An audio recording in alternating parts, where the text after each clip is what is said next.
nous invite à faire un bon usage des grâces de Dieu pour nous tenir prêts quand le Seigneur viendra. Car quand il viendra, chacun aura des comptes à lui rendre. Dans la première lecture que nous avons entendue, lecture tirée de la lettre de Saint Paul aux Romains, Saint Paul fait la distinction entre deux types d'obéissance. La première, c'est d'obéir à ses désirs, et cette obéissance à ses désirs conduit au péché et conduit à devenir esclave de l'égoïsme qui fait passer avant tout la satisfaction de sa convoitise.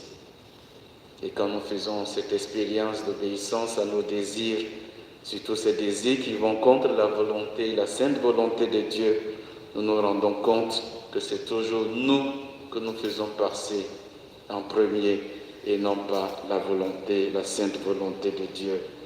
Et en le faisant, nous nous éloignons de Dieu et nous commettons le péché.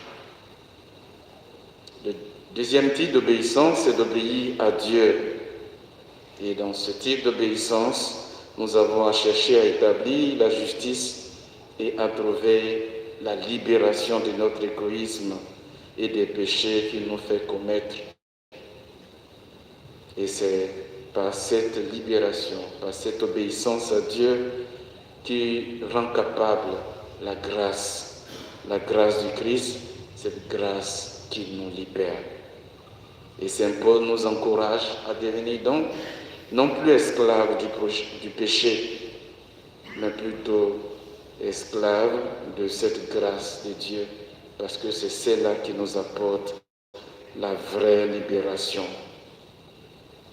Quant à Jésus dans l'Évangile, il va nous encourager à mieux utiliser cette grâce que nous avons reçue, cette grâce et bien des grâces de la part de Dieu pour être plus responsables en tant que ses disciples.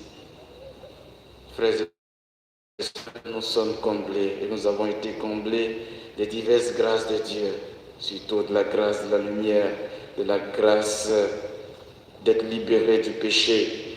Et toutes ces grâces nous sont données pour nous tenir prêts à accueillir notre Maître et Sauveur Jésus-Christ quand il viendra à l'heure où nous ne pensons pas. Et il le dit lui-même dans l'Évangile, « Tenez-vous prêts ». Et ces grâces qu'il nous donne jour et nuit, c'est pour nous rendre fidèles à cela. Et nous ne devons pas donc bénéficier égoïstement de tous ces dons de Dieu, sa lumière, sa grâce, mais nous sommes invités dans notre élan de vigilance, dans l'attente du retour du Seigneur, nous sommes invités à communiquer ces grâces en servant fidèlement nos frères et sœurs, à partager ces grâces avec eux. Et c'est en cela que notre vigilance va s'accroître, parce que nous nous mettons au service de Dieu dans nos frères et sœurs. Car si nous ne le faisons pas, n'oublions pas, comme la finale du passage de l'Évangile le dit, nous aurons des comptes à rendre. Et le Christ le dit, à qui l'on a beaucoup donné, l'on demandera beaucoup. À qui l'on a beaucoup confié, l'on réclamera davantage. Dieu nous demandera donc des comptes de ce que nous avons fait, des grâces, des bénédictions dont il nous comble jour et nuit. Prions donc le Seigneur, mes frères et sœurs. Seigneur Jésus-Christ, tu as vraiment capturé tous nos cœurs pour toi. Rends-nous donc forts dans la foi, fermes dans l'espérance et généreux dans la charité, afin que nous puissions toujours chercher à te plaire en toutes choses et t'apporter la gloire qui te revient. Aide-nous à être toujours vigilants et prêts à te recevoir quand tu reviendras à l'improviste.